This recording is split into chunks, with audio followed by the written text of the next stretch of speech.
desde a fundação da empresa, para uma escolha que o meu pai fez e é um posicionamento que ele deu para o negócio. Cuidar bem do nosso jardim. De onde é que a gente está? A gente está no meio do maior polo de confecção do Brasil. Então a escolha que ele fez lá atrás de fazer uma fábrica que trabalhasse para a indústria de confecção fez toda a diferença. Muitas vezes olhada para o consumidor lá no fundo que botão é tudo igual. Então, se fosse para somar todos os produtos que foram lançados de 5 anos para cá, representam quantos por cento do faturamento geral da empresa? Olha, eu já vou colocar isso acima da regra dos 75%. Uau! A gente gosta de contar a história do produto e quando o cliente consegue contar isso lá na ponta, aí um círculo se fecha. Quando eu pego o botão de concha, que é um botão de madrepérola, essa concha vem lá do Pará. É possível fazer aqui? Claro que é. Seria possível pegar, comprar as conchas, trazer para Jaraguá, mas existe essa questão que ainda pega na nossa lista de valores, que é essa responsabilidade com aquela comunidade, com aquela região. Então, cultivar isso tudo e levar essa história até o cliente final é muito importante.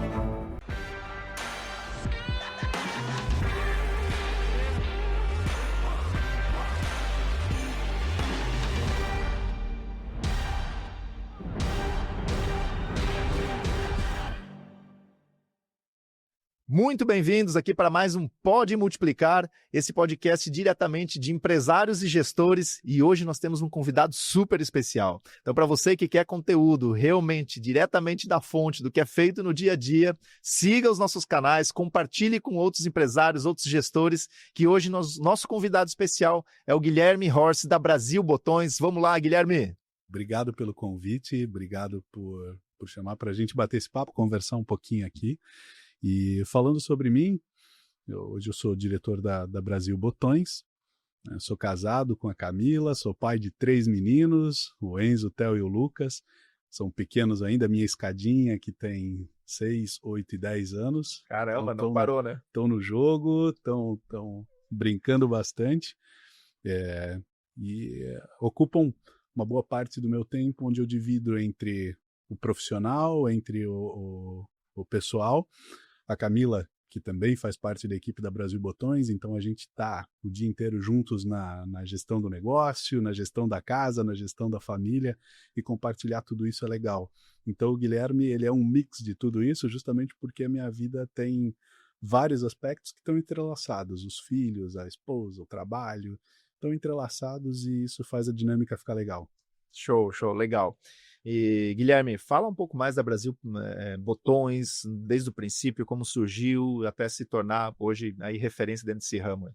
Legal. A Brasil Botões completou neste ano 20 anos de fundação, então é uma empresa que já está longeva no mercado, né, trabalhando especificamente para a indústria de confecção. Então ela foi fundada em Jaraguá do Sul, como eu disse, fazem 20 anos. Quem fundou a empresa foi meu pai. Meu pai começou o negócio, começou a operação, ele teve uma experiência trabalhando com uma outra fábrica de botões, depois saiu dessa fábrica, mas sempre ficou aquela pulguinha de que alguma coisa atraía ele nesse produto, nesse mercado. E aí ele começou uma operação pequenininha, começou a trazer gente para trabalhar com ele, desenvolver aquele projeto e fazer acontecer. E ao longo do tempo a gente foi conquistando o mercado, conquistando pessoas, conquistando novos produtos. Eu entrei depois na Brasil Botões, fiz parte desse crescimento, faço parte hoje ainda. E na época, quando você iniciou, você tinha quantos anos, mais ou menos? Quando eu entrei no negócio, eu tinha 22 anos, então ainda muito novo. Entrei no setor de vendas, fui aprendendo, conhecendo a dinâmica de uma indústria. Eu não tinha experiência do têxtil, então começar a viver esse mundo foi bem interessante. Experiências novas, vivência de vendas, tudo isso foi agregando e eu tive muita oportunidade lá dentro. Quando você fala não tinha experiência do têxtil, por qual motivo? Você estava trabalhando antes em outro lugar? Eu trabalhei em outro lugar, inclusive eu trabalhei na WEG, na contabilidade. Então eu fiz uma pequena mudança. Da contabilidade para vendas. Da contabilidade para vendas de uma multinacional para uma empresa familiar. E eu achei super interessante. Eu achei que fez muito sentido na minha carreira, fez muito sentido para o meu entendimento, fez sentido para Brasil Botões também, porque eu tive a oportunidade de conhecer o racional, a metodologia de uma empresa multinacional, já extremamente consolidada, e com a forma de trabalhar que se adota dentro de uma contabilidade, que costuma ser uma metodologia muito correta, muito metódica, e isso foi, não é quebrado, mas isso foi contestado por um departamento de vendas, onde me pediu flexibilidade, onde me pediu mente aberta, e o movimento era justamente para que eu, no meu desenvolvimento de carreira, pudesse escolher aquilo que fizesse sentido. Poxa, um departamento de contabilidade me pede uma formação, me pede um guia comportamental, o departamento de vendas me pede outro guia. O que faz mais sentido para mim? E eu entendi que fazendo a experiência, na prática, no dia a dia, ficaria mais fácil de ter essa descoberta. E o bichinho da venda picou, eu gostei. Então a minha carreira mesmo dentro da Brasil Botões foi desenvolvida em cima disso. E aí depois, claro, dentro de vendas, agreguei outras funções e elaborando a carreira e o crescimento até o momento que eu assumi a direção do negócio, né, com uma formação de conselho para que a família toda acompanhe o negócio, participe das decisões do negócio e principalmente o meu pai, que até então dirigia a empresa, acessasse o conselho e por lá pudesse participar da gestão e da operação do negócio. Uhum. E foi que ano essa virada da qual você estava no setor de vendas e quando é que tomou direção? Foi em 2019. Foi em 19. 2019 que a gente fez essa mudança, que a empresa estava num momento de profissionalização das pessoas, dos cargos. Então foi uma virada de chave importante na história da empresa, essa mudança de posicionamento do negócio, do entendimento da empresa, dessa necessidade de profissionalização. Então isso aconteceu lá em 2019, isso se estendeu ao longo dos últimos anos, essa questão de profissionalização, inclusive com a formatação do conselho, isso tem ajudado muito no desenvolvimento do negócio, no desenvolvimento das pessoas que estão lá dentro da empresa também. Uhum. O conselho veio antes de você assumir a direção ou ele iniciou com você já na direção? Você provocou essa... Foi, Foi? foi provocado, né? Foi provocado, até porque sente-se essa necessidade. Estou diretor de uma empresa familiar, então tenho contas a prestar com a família. A família precisa de transparência sobre aquilo que está sendo feito. E o conselho vem para isso, para que se tenha ação da família sobre o negócio e para que se tenha transparência do negócio com a família. Então, sim, foi um movimento provocado que fez todo sentido, até porque a gente, como diretor do negócio, eu preciso de um suporte ou de um guia de que o que está sendo feito, principalmente na questão patrimonial, está de acordo com toda a sociedade. Então isso deixa os papéis muito claros, as funções muito claras e os objetivos de cada um muito claro. Então a tomada de decisão, principalmente no que é relacionado ao patrimônio, ela fica dividida e por ação de conselho. Então é muito interessante essa formatação. E quando você iniciou com o conselho, vocês tinham quantos funcionários? Na época nós tínhamos em torno de 48 funcionários, se eu não me engano. Uhum. E tu sentia que era o momento de ter um conselho, porque existe um paradigma que muitas vezes a minha empresa ainda não é grande o suficiente para ter um conselho, né? Teve esse sentimento também? Às vezes parece um pouco de prepotência querer ter um conselho, mas depois que a gente passa a entender qual é o papel e a efetividade do conselho, a gente consegue dimensionar que o conselho ele pode ter o porte que a gente precisa. Boa. Então, o momento de tomada de decisão da entrada de um conselho, ele não pode ou não deveria estar relacionado a um número de colaboradores, um número de receita, um número de faturamento, mas sim a uma realidade do negócio. Então, por que o conselho fez sentido? Por conta da realidade do negócio. A gente precisava de uma questão de transparência, de tomada de decisão. Então, independente de se ter 15 ou 1.500 colaboradores, o conselho faria a diferença. O que eu acredito muito é que a montagem do conselho precisa ser adequada para a empresa onde ele está sendo montado. Então, um conselho muito robusto numa empresa ainda em construção acaba se tornando um peso no topo de pirâmide, vai lá, que vai desequilibrar o negócio. Agora, um conselho bem adequado, eu acho que faz todo sentido, ajuda muito, E o conselho ele pode ser leve, ele pode ser realmente um conselho consultivo, que era como o que nós montamos. Então, sim, faz toda a diferença, e eu acho que a decisão de ter o conselho foi no momento certo. Ele te deixou mais livre para você fazer mais o que você gostaria de fazer, o que a empresa precisaria, mas daquele momento do Guilherme, e o que que era? Por exemplo, o Guilherme colocou mais energia na produção, no produto, na venda, na gestão. Como é que foi, ou o que é o Guilherme hoje, né? Qual que é o teu... Eu sei que quando, na sua posição como diretor, hoje tem que equilibrar os pratos, mas a característica de DNA do Guilherme hoje dentro da empresa, qual que é? O conselho ele ajuda a fazer com que a gente possa direcionar esforços, né? Então, existe a questão patrimonial, como eu disse, as tomadas de decisões patrimoniais ficam mais divididas, a operação do negócio fica mais assertiva, e eu pude colocar esforço também naquilo que ainda me atrai, que é a gestão do comercial. Eu não sou o gestor do comercial, eu tenho uma equipe lá dentro que faz isso, mas eu gosto de participar ativamente do comercial, do processo de vendas, entender o mercado, o perfil do mercado e do produto que a gente fabrica. Porque assim, o nosso produto ele sempre chama a atenção de quem conhece o processo de fabricação, de quem usa o produto, então é natural que quem trabalhe com ele também se encante com isso. E o produto me chama muita atenção. Então, poder juntar esses dois mundos, de entender o produto, entender o mercado, qual é o mercado, qual é o produto, qual é a alteração de produto, como é que esse mercado precisa, essa estratégia toda chama muito a minha atenção, eu gosto muito de trabalhar com isso. Então o conselho abre essas possibilidades de também nunca desequilibrar esses pratinhos, como você falou. Uhum. O conselho vai criar um suporte para que todas as áreas sejam atendidas da maneira devida pela direção do negócio. Uhum. Tua paixão está ali e habilidade entre produto e vendas, dá um case que aconteceu talvez numa mudança de produto ou posicionamento de produto que refletiu nas vendas. Nós temos a nossa linha de produtos, ela é bem completa hoje no que diz respeito a botões, fivelas e aviamentos.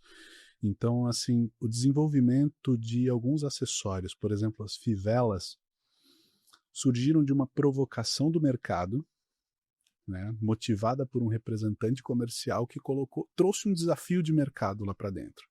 E esse desafio ele foi levado para a produção, porque era um desafio de produção, um desafio de tornar aquilo um produto efetivamente, mas que entrou pelo comercial. E ter essa estratégia, olhar para essa visão, entender a conexão desse produto com o mercado, entender a dinâmica de mercado com um novo produto dentro da carteira, e a gente topou essa ideia, foi atrás, desenvolveu, criou esse produto, colocou no mercado, adequou ele dentro do mercado e, poxa, hoje é um produto que representa aí mais de 20% da nossa produção. Então esse tipo de desafio motiva. Esse tipo de desafio motiva a empresa como um todo. Desafio comercial a buscar alguma coisa diferente, alguma coisa nova, desafio a produção a testar o novo, a testar alguma coisa de diferente, a dar um passo além daquilo que se faz no dia a dia. Então esse desafio faz bastante sentido. E aí, além desse exemplo, tem os produtos naturais, por exemplo, que nós fabricamos, que a gente costuma ser desafiado pelo mercado também. Nós temos um posicionamento de oferecer para o mercado muita customização. Então a gente recebe muito desafio. E fazer essa leitura é interessante, chama atenção, desafia a empresa, então isso eu gosto. Toma minha atenção. Duas coisas. A primeira, esse produto novo, que foi um representante que trouxe essa ideia, né? Isso. Foi. Aí a importância de a gente ouvir, né, o representante. Mas faz quanto tempo atrás?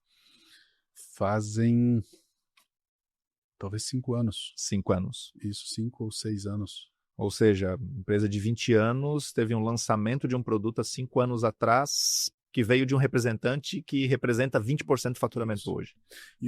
E hoje eu posso dizer que mais da metade do que a gente produz tem algum tipo de provocação ou customização. Então, praticamente tudo que a gente produz é novo. É lançamento aí dos últimos 2 anos. Então, nós investimos bastante nisso, em desenvolvimento de produto, em lançamento de produto, em como a gente leva esse produto para o mercado. Então, essa mudança, essa possibilidade de customização mantém o mercado sempre muito vivo, Uhum. mantém o mercado sempre muito ativo. E isso é interessante, construir isso e entender o zelo que a empresa precisa ter por essa solução para o cliente é bem importante, porque isso, no fim das contas, é uma solução. Uhum. Muitas vezes olhada para o consumidor lá no fundo que botão é tudo igual, o consumidor final, eu digo, né? E agora você me trouxe uma coisa que me chamou a atenção aqui. Então, se fosse para somar 5 anos para cá, todos os produtos que foram lançados de 5 anos para cá, representam quantos por cento do faturamento geral da empresa? Mais ou menos por cima. Olha, eu já vou colocar isso acima da régua dos 75%. Uau, Então é muito. é bem agressivo esse movimento de desenvolvimento, esse movimento de customização, porque a gente entende sim que o nosso produto ele faz uma parte muito importante da cadeia de confecção, principalmente de um produto acabado. Uhum. Se eu for olhar questão de custo de um produto acabado, uma camisa com botões, por exemplo, o botão financeiramente vai representar pouco, mas visualmente ele tem um impacto muito grande. Então, uma questão que eu costumo levar, tanto para a equipe de vendas quanto para a equipe de produto, é que tudo que a cadeia têxtil faz, vai lá da pluma do algodão até o produto entrando na loja, ele vai ter 1 ou 2 segundos para ser aprovado, que é aquele tempo que o comprador pega o cabide e faz assim, e devolve para a Arara. Isso dura 1 ou 2 segundos, mas ali todo o valor ou se justificou ou foi por água abaixo. Uhum. Dura 1 ou 2 segundos a tomada de decisão. Por que que, o que motiva essa decisão de tirar um cabide da Arara e botar no na cesta para levar embora, ou a botar de volta? Aqui tem uma questão que visualmente uma peça é muito importante, e o botão, na parte visual da peça, ele faz toda a diferença. Um botão errado, que financeiramente representou, sei lá, 2, 3% da peça, pode jogar o investimento de toda a cadeia por água abaixo. Não serve só para o botão, coloca isso no bordado, coloca isso na estampa, funciona da mesma forma. Então, fazer com que tudo isso crie um produto único, um produto valorizado, vai fazer com que aqueles 2 segundos sejam mais assertivos ou menos assertivos. Então, esse entendimento da nossa posição dentro da cadeia têxtil é o que motiva a desenvolver tanto produto e oferecer tanta customização no mercado. Se a empresa se deu ao trabalho de escolher a melhor fio para tecer, tecer da melhor maneira, escolher a melhor estampa com os melhores. Não é lá nos últimos processos, que é a aplicação de um botão, por exemplo, que a gente pode deixar isso se esvair. Uhum. No final de contas, o nosso lema, inclusive, é: nós transformamos o essencial em diferencial. Você vai ter que colocar um botão numa camisa polo. Agora, ele não pode desvalorizar uma camisa polo. Pelo contrário, ele tem que ser um investimento financeiramente barato, mas que na agregação de valor faça toda a diferença naquela peça. Uhum. Então, essa noção de posição de mercado é o que guia esse desenvolvimento de produtos e o que justifica um número tão alto de produtos novos na nossa carteira. Hoje, esse entendimento que você passou, seu cliente tem, alguns têm, vocês passam esse nível de consciência para eles, existe isso, ó, se você usar esse botão aqui, se a gente customizar isso, ele pode te dar um ROI de tanto, você pode agregar mais tantos por cento na peça, existe essa consciência? Ela existe, mas ainda não é totalmente disseminado na indústria, né? Então, a indústria precisa entender algumas questões ainda, não estou nem falando especificamente dos botões, mas essa questão é que existe uma separação entre o que é financeiro e o que é um projeto visual.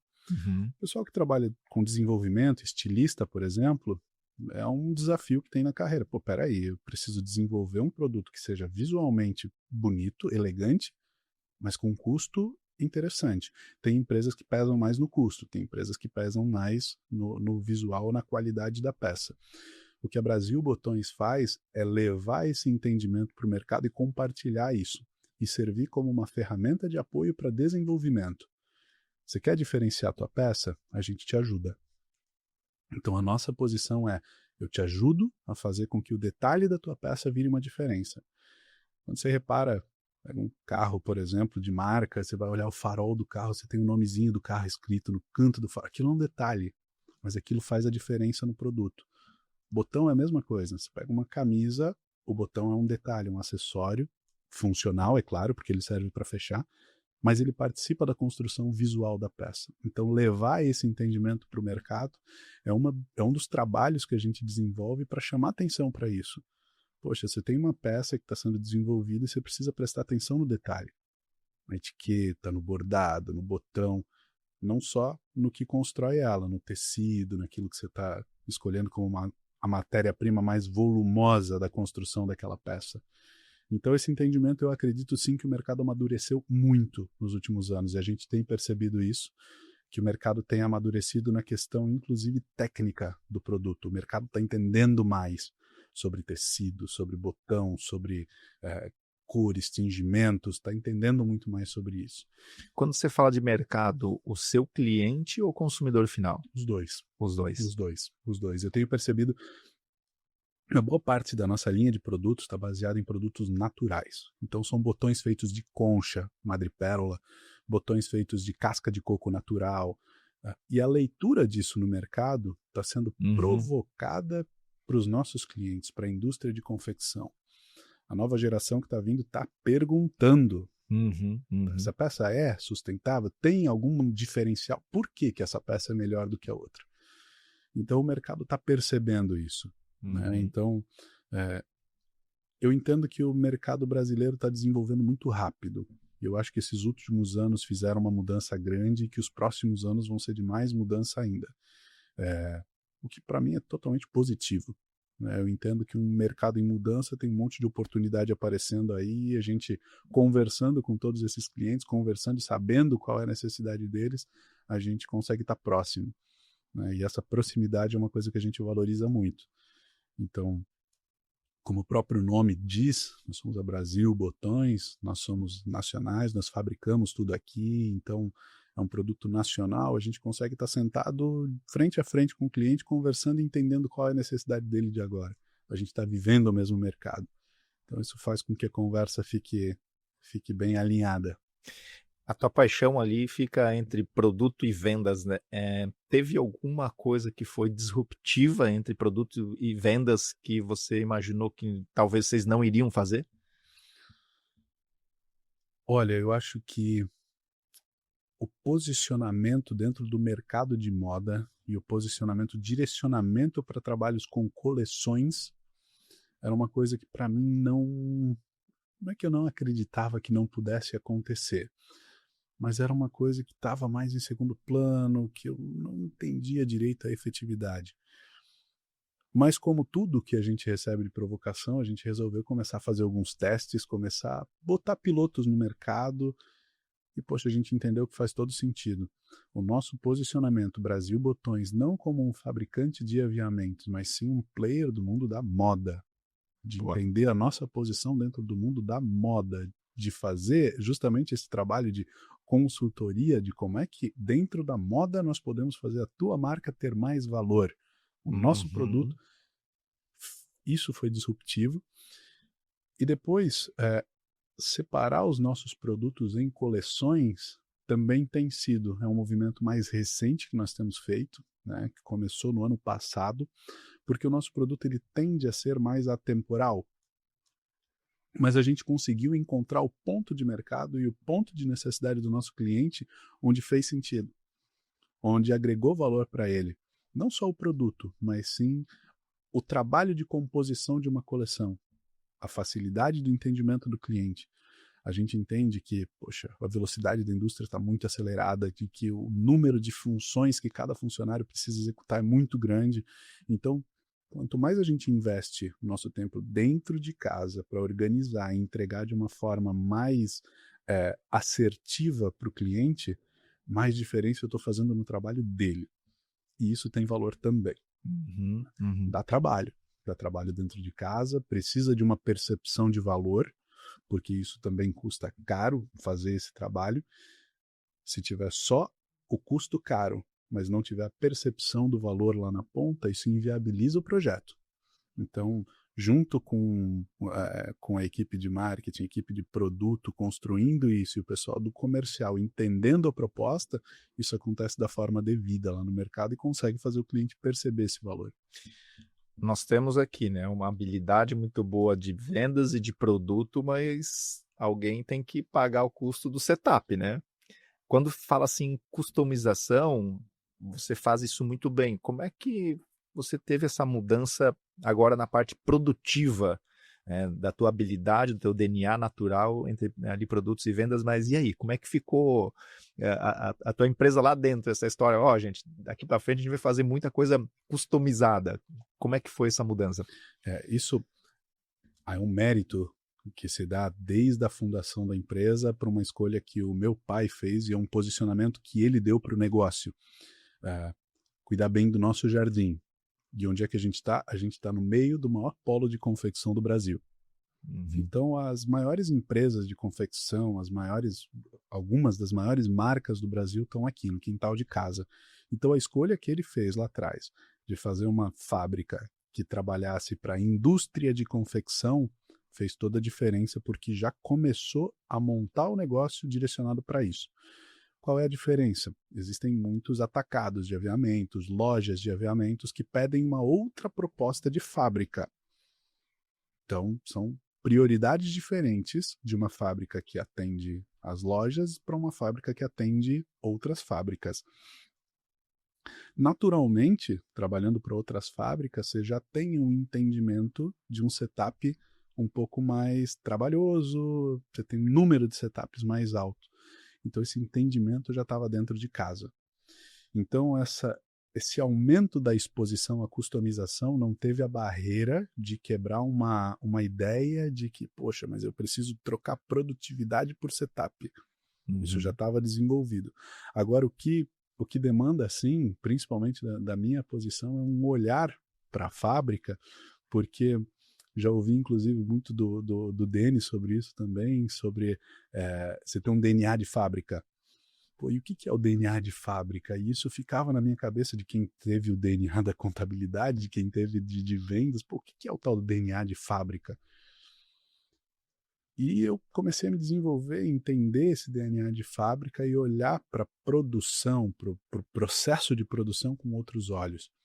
Tenho me desenvolvido nisso, né? Ainda estou equilibrando os pratinhos, porque eu realmente preciso dedicar tempo a isso para aprimorar aquilo que eu conheço. Mas o fato é que a equipe interna, o entendimento dessa equipe, a equipe que toca essa gestão de produção, é quem faz toda a diferença nesse momento. Se eles não tiverem nesse mesmo canal de entender a demanda do nosso cliente, o que o mercado está pedindo, vira conflito. E vira conflito. Então, sensacional. O fato das pessoas estarem sabendo para onde o mercado está indo, o que o mercado está pedindo e qual é o esforço que precisa ser feito, vai fazer todo sentido. Então, da mesma forma que o time de produção precisa entender a necessidade de setup, o pessoal de vendas de uma indústria também precisa entender a demanda da produção.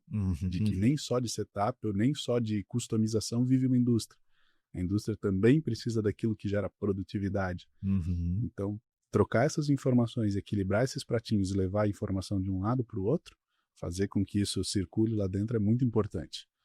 Isso faz com que tenha um equilíbrio de trabalho entre o esforço que se faz no comercial e o esforço que se faz na fábrica. Desequilíbrio de qualquer um dos dois lados vira gargalo. Ou de produção ou de venda. Vai virar gargalo. Então, a atenção a isso precisa ser sempre constante.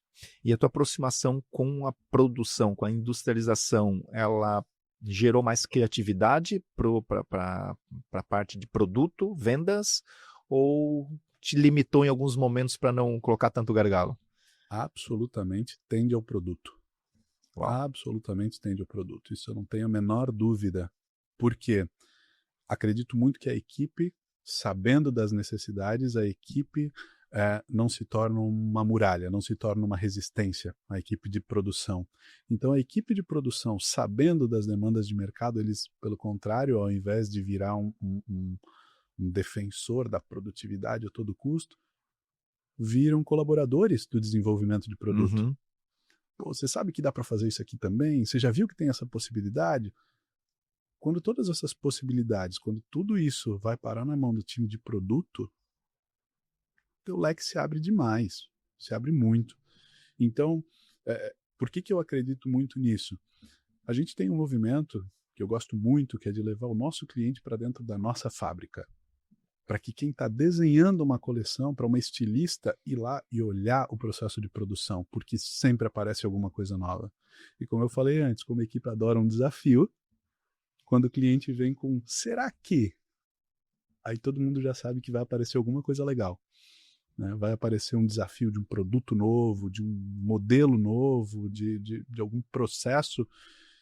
E o pessoal da fábrica estando alinhado a isso e sabendo que esses desafios agregam valor e a sustentabilidade no negócio, sustentabilidade tanto econômica, financeira e sustentabilidade ambiental do produto que está sendo proposto, vai fazer isso se transformar em algum diferencial lá na ponta.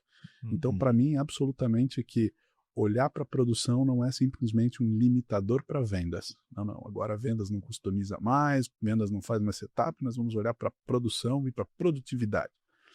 Produtividade no sentido volumétrico. Muito pelo contrário. Tem muita possibilidade que aparece, que está lá dentro de casa, que está dentro da tua produção e que se colocar o produto muito próximo da produção, você vai achar muita possibilidade. Né? Então eu acredito bastante nisso. É legal. E tem percebido essa criatividade levando o cliente ou o desenvolvedor ou estilista para dentro da fábrica, tem contribuído para a criatividade deles? Muito. A estilista começa a entender que as limitações de um detalhe, que é o botão, elas não são tão baixas quanto ela considerava, quanto ela imaginava. E que ela tem possibilidade, sim, que olhando num contexto geral de uma peça, com um investimento financeiro muito baixo, fazer o projeto dela. Fazer o produto realmente ficar de acordo com a proposta de marca dela, da marca, de quem vai consumir esse produto. Então, levar para lá, a gente já está falando de um pessoal que é criativo por natureza.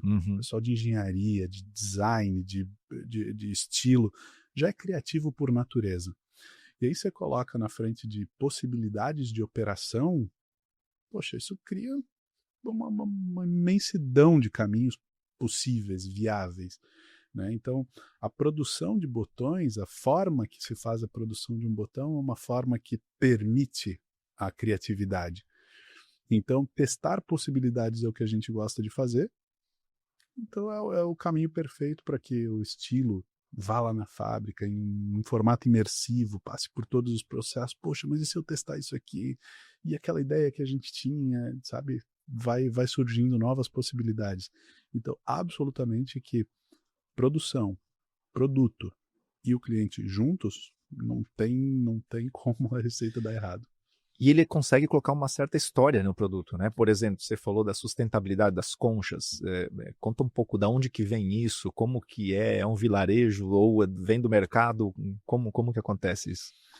Isso é bem importante, a questão de histórias. A gente gosta de contar a história do produto, e quando o cliente consegue contar isso lá na ponta, aí um círculo se fecha. Porque quando eu pego o botão de concha, que é um botão de madrepérola, por exemplo, essa história não pode morrer dentro de uma loja. Essa concha vem lá do Pará, do Rio Tocantins. Para eu visitar a cidade, eu vou até Belém de avião. De Belém são 4h30 de ônibus e mais 2 horas de barco para chegar na comunidade lá onde é feito esse processo. Alguém tem que contar isso aí, né, Guilherme? Alguém tem que levar isso, porque é um produto nacional, um produto brasileiro, natural. Não tem químicos envolvidos, é um produto natural, tem uma responsabilidade socioambiental aí também. A comunidade de lá, as grandes fontes de renda da região, pesca e açaí principalmente.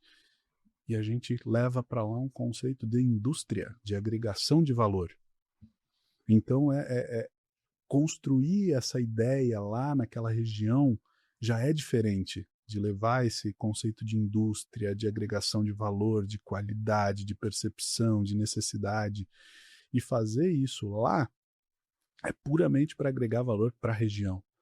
É possível fazer aqui? Claro que é. Seria possível comprar as conchas, trazer para Jaraguá, que é onde a nossa sede fica, e fazer todo o processo aqui em Jaraguá.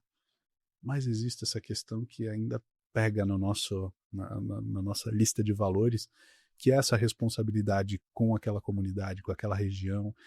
Então, poxa, isso sai do leito de um rio, de água doce, uma concha espessa, onde o pessoal da comunidade coleta isso de barco, vai no leito do rio, na apneia, mergulha, pega as conchas, traz para o barco, faz um processo de industrialização para cortar essas conchas, mandar aqui para o sul, para aqui sim a gente terminar o processo de lapidação, que é quase que artesanal, até transformar num produto final.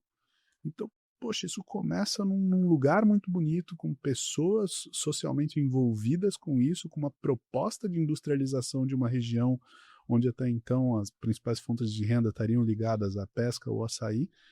Então, cultivar isso tudo e levar essa história até o fim, até o cliente final, é muito importante. E aí, voltando para o assunto anterior, quando eu levo a estilista para ver isso acontecendo, é onde ela consegue entender esse valor, entender esse conceito, entender por que um produto desse tem um diferencial de verdade. E as marcas buscam essa conexão emocional, né, Guilherme? Então, tu acaba agregando valor no produto, não só pelo que você faz, mas de onde que ele vem. Né? Lindo, lindo. Essa é a ideia. Conta um pouquinho do teu time interno, né? Porque eu entendo que eles têm uma certa responsabilidade de assumir ali, não, deixa com a gente que a gente vai fazer, vamos mudar, vamos fazer o setup, deixa com a gente. Como que é esse time? Você tem desenvolvido mais talentos internos? Porque se tem uma transformação de produto dentro da fábrica de vocês, tem alguém por trás disso, né? Uhum. Eles também sabem dessa história, dessa valorização, o tamanho do time, quanto tempo que tem, tempo de casa, conta um pouquinho. Isso é um fator que orgulha bastante a Brasil Botões, que é o tempo de casa dos colaboradores. Nós temos 20 anos de negócio e a gente tem 12 colaboradores com 20 anos de casa. Ou seja, a equipe que começou o negócio continua lá. Antes que você, né, Guilherme? Muito antes de mim. A maior parte dos colaboradores tem 10 anos ou mais de casa. Então, claro que a gente busca profissionais de mercado, porque afinal de contas a empresa cresce, o quadro cresce, a gente precisa buscar mais pessoas. Natural que algumas pessoas se desencaixem ao longo do processo de crescimento da empresa, mas o tempo de permanência em casa é muito alto. E a forma, tanto que meu pai, já desde a fundação da empresa, fazia, a forma que eu tento manter dentro do negócio, é gerar uma autonomia para as pessoas, desde que elas entendam o porquê que elas estão trabalhando. Então, se a ideia é a customização, se a ideia é produto, é levar uma diferenciação para o cliente, por que não pode o operador de fábrica saber que ele tem algum diferencial para entregar e apresentar? O pessoal do produto consegue criar sem ter que criar uma barreira, sem ter que criar um formato de negócio para que eles, sei lá, totalmente estruturado, veja, tem esse caminho aqui. Não, é liberdade. Eu acredito muito que as pessoas responsáveis podem ter liberdade para trabalhar e assim elas conseguem entregar o que elas têm de melhor. Então, eu acredito nisso, não acredito que incentivando a criatividade, as pessoas sabem o que estão fazendo, elas sabem muito mais do que a gente costuma pensar que sabem. Então as pessoas, sim, elas sabem quem são, onde elas estão e o que elas fazem. É nosso papel fomentar isso e dar essa liberdade para as pessoas fazerem. Então, esse time hoje trabalha em prol disso, em prol de entregar um valor para o cliente que está muito baseado em customização. Esse time conhece essa diferenciação e conhece a posição da Brasil Botões no mercado. Para quem a gente trabalha, né? Quem é o nosso cliente? Isso é bem, bem importante. E quando você fala a maior parte das pessoas tem um grande período dentro de casa, quantos por cento, só para a gente ter uma ideia, assim, quem está nos ouvindo, porque hoje fala-se tanto em retenção, enquanto você fala produto e vendas, não tem como, né, que a tua paixão brilha os olhos, a gente não tem como fazer isso sem bons talentos. Uhum. Sei lá, 5 anos de casa, quantos por cento? Ou 10 anos de casa, mais ou menos? Se eu for falar de 5 anos para cima, eu tenho mais de 70% do quadro. Uau. Então é um número bastante grande. Acho que faz o ambiente ajuda, as pessoas ajudam, o senso de união de equipe ajuda. Então, claro, toda empresa tem suas falhas, tem seus problemas, tem onde melhorar. Isso me deixa feliz, porque se mesmo tendo onde melhorar, A gente tem bons números, melhorando, tende a melhorar também esses números.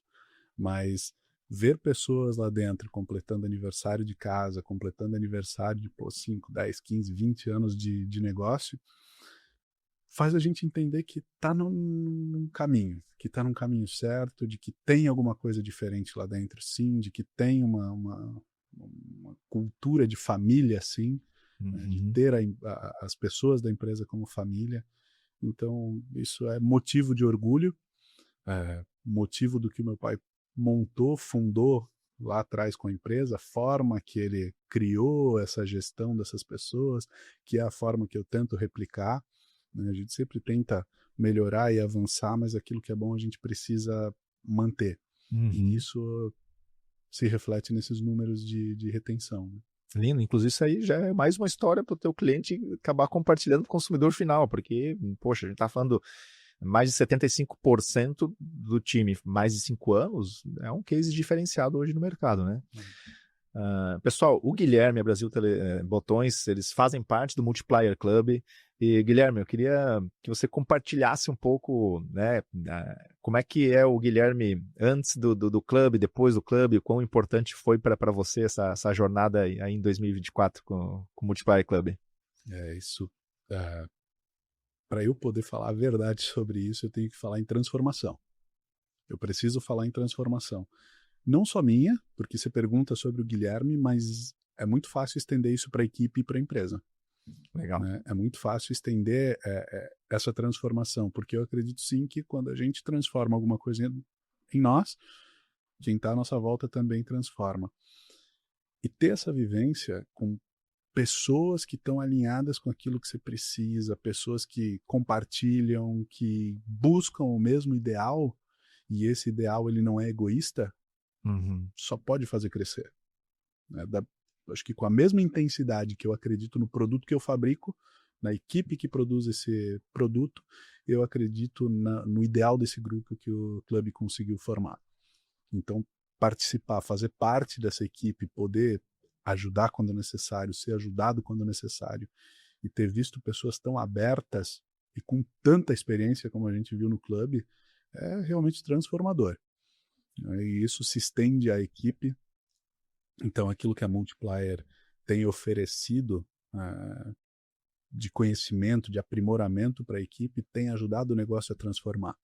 Então, o crescimento está muito ligado a isso. Quando a empresa cresce, tem motivos para que isso aconteça. E eu posso dizer tranquilamente que a educação está ligada com o crescimento da Brasil Botões. Né? Então, o clube, a interação dos colaboradores com o Multiplier, com o que é gerado através do clube, fazem esse crescimento acontecer, não tenho dúvida. Legal, Guilherme. E conta um pouquinho assim para alguém que gostaria mais de melhorar suas competências em produtos e vendas como você, que dica que você daria aí para quem está assistindo a gente? Eu acredito muito que atenção. Atenção, porque a venda, e isso eu acredito bastante que a venda ela é um processo e que ela tem detalhes que elas são exclusivas de cada mercado. Então você só vai conseguir perceber o processo de venda adequado para o teu negócio quando você dá um passinho para trás e olha esse processo de fora.